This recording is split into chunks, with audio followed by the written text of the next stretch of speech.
বাবা সে বলে তাই, তাহলে তোমাদের ইমামকে ডাকো।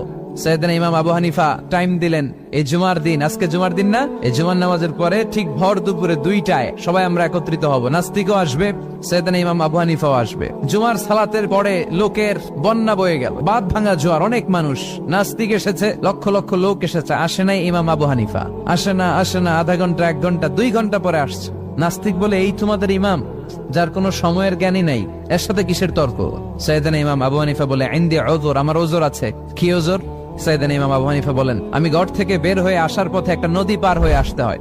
আজকে এসে দেখি নদীর মধ্যে কোনো মানুষ টানুষ নাই, নৌকা নাই, মাঝি নাই, কিচ্ছু নাই। তো হঠাৎ দেখলাম পাশে বিশাল বড় একটা গাছ, এই গাছটা এমনি এমনি 2 ভাগ হয়ে গেল।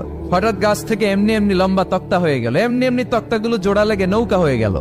আর নৌকা আমার সামনে আসলো, মাঝি ছাড়া, লগি বৈঠা ছাড়া। আমি নৌকায় যেয়ে বসলাম, নৌকাটা আমার নিয়ে টান দিয়ে সাঁ করে ওপার নিয়ে গেল। তো